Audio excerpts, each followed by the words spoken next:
ಸ್ನೇಹಿತರೆ, ಇವತ್ತಿನ ವಿಡಿಯೋದಲ್ಲಿ 2026ರ ಹೊಸ ವರ್ಷದಲ್ಲಿ ವೃಷಭ ರಾಶಿಯವರ ಭವಿಷ್ಯ ಯಾವ ರೀತಿ ಇರುತ್ತೆ ಅಂತ ತಿಳ್ಕೊಳ್ಳೋಣ.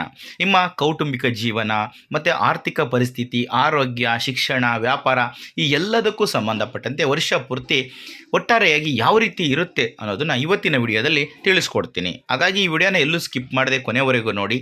ಹಾಗೆ ನೀವೇನಾದರೂ ನಮ್ಮ ಚಾನಲ್ಗೆ ಹೊಸಬರಾಗಿದ್ದರೆ ದಯವಿಟ್ಟು ಈ ಕೂಡಲೇ ಸಬ್ಸ್ಕ್ರೈಬ್ ಮಾಡ್ಕೊಳ್ಳಿ. ಸ್ನೇಹಿತರೆ, ಶುಕ್ರ ಗ್ರಹ ವರ್ಷದ ಆರಂಭದಲ್ಲಿ ಧನು ರಾಶಿಯಲ್ಲಿ ಇರುತ್ತೆ. ಜ್ಯೋತಿಷ್ಯ ಶಾಸ್ತ್ರದ ಪ್ರಕಾರ ಶುಕ್ರನನ್ನು ಐಷಾರಾಮಿ, ಪ್ರೀತಿ, ಆಕರ್ಷಣೆ, ಭೌತಿಕ ಸೌಕರ್ಯಗಳು, ಸಂಪತ್ತು ಮತ್ತು ಐಶ್ವರ್ಯದ ಅಂಶ ಎಂದು ಪರಿಗಣಿಸಲಾಗುತ್ತೆ. ಪರಿಣಾಮವಾಗಿ ಹೊಸ ವರ್ಷ 2026ರಲ್ಲಿ ಶುಕ್ರನ ಸ್ಥಾನ ಬದಲಾವಣೆ ಈ ವೃಷಭ ರಾಶಿಯಲ್ಲಿ ಜನಿಸಿದವರ ಮೇಲೆ ಗಮನಾರ್ಹವಾದಂತಹ ಪರಿಣಾಮವನ್ನು ಬೀರುತ್ತೆ.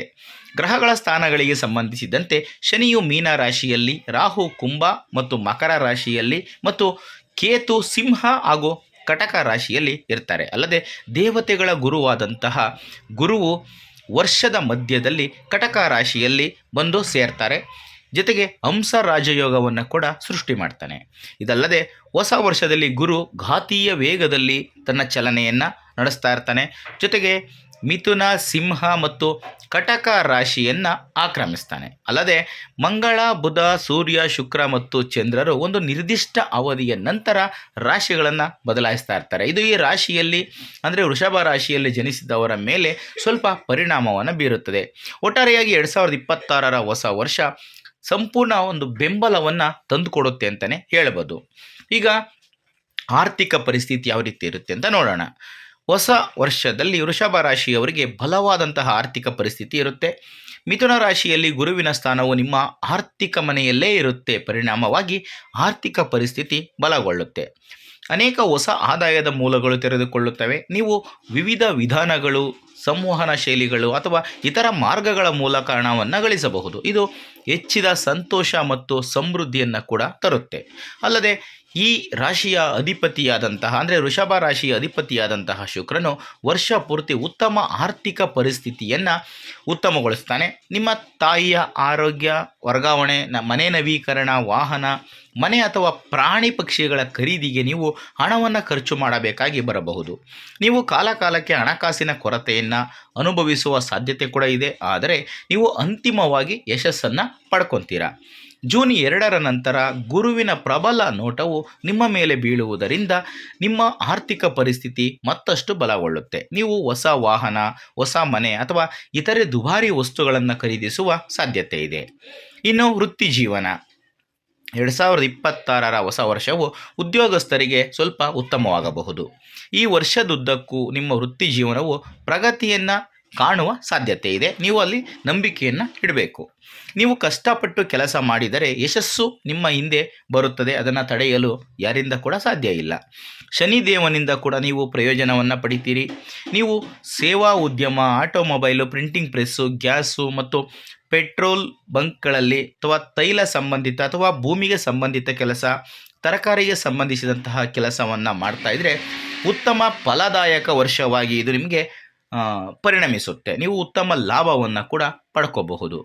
ಬಹುರಾಷ್ಟ್ರೀಯ ಕಂಪನಿಯಲ್ಲಿ ಕೆಲಸ ಮಾಡುವವರಿಗೂ ಕೂಡ ಈ ಸಮಯ ತುಂಬ ಉತ್ತಮವಾಗಿರುತ್ತೆ. ಗುರುಗ್ರಹದ ಪ್ರಭಾವದಿಂದ ಹೊಸ ಉದ್ಯೋಗವನ್ನು ಕೂಡ ನೀವು ಪಡೆಯುವ ಸಾಧ್ಯತೆ ಇದೆ. ನಿಮ್ಮ ಸಂಬಳದಲ್ಲಿ ಹೆಚ್ಚಳ ಮತ್ತು ಬಡ್ತಿ ಸಿಗುವ ಸಾಧ್ಯತೆ ಇದೆ.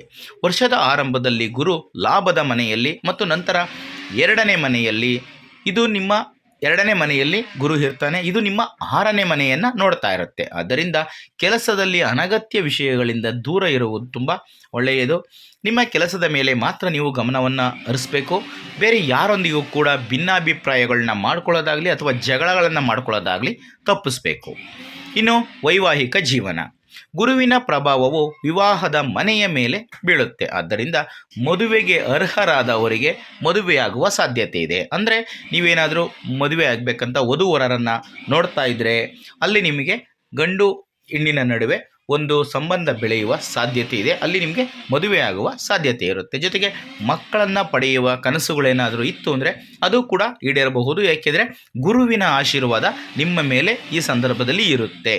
ಜೂನ್ 2ರಿಂದ ಅಕ್ಟೋಬರ್ 31ರವರೆಗೆ 7ನೇ ಮನೆಯ ಮೇಲೆ ಗುರುವಿನ ಪ್ರಭಾವವು ಇರುವುದರಿಂದ ಮದುವೆಗೆ ಇದು ಶುಭ ಸಮಯ.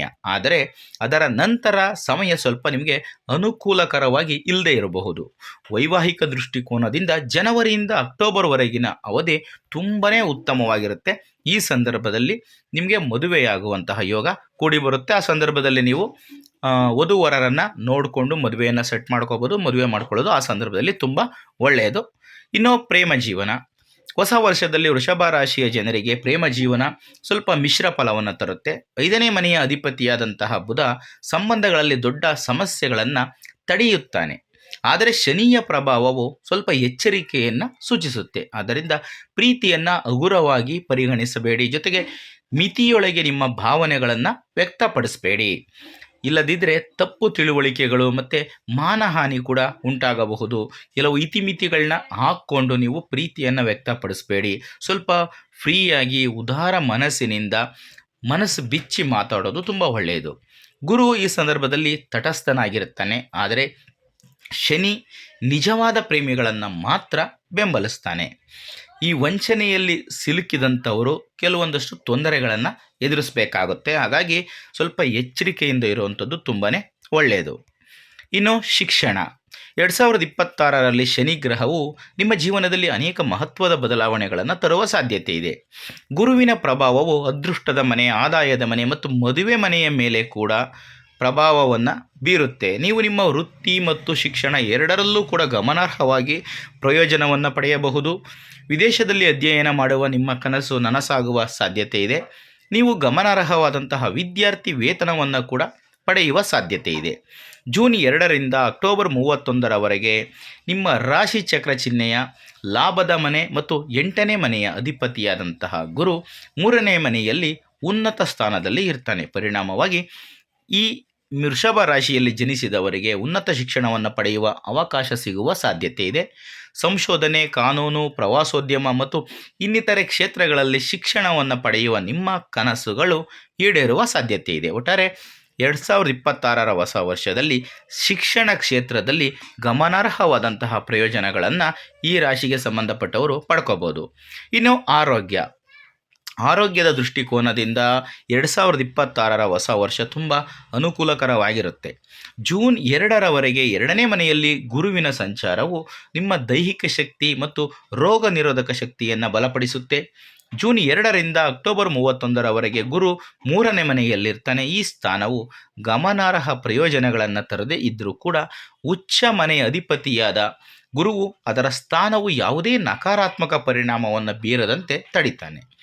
ನೀವು ನಿಯಮಿತವಾಗಿ ಯೋಗ, ಧ್ಯಾನ ಮತ್ತು ಲಘು ವ್ಯಾಯಾಮವನ್ನು ಮುಂದುವರಿಸಿದರೆ ನಿಮ್ಮ ಆರೋಗ್ಯವು ವರ್ಷ ಪೂರ್ತಿ ಸಮತೋಲನದಲ್ಲಿ ಇರುತ್ತೆ.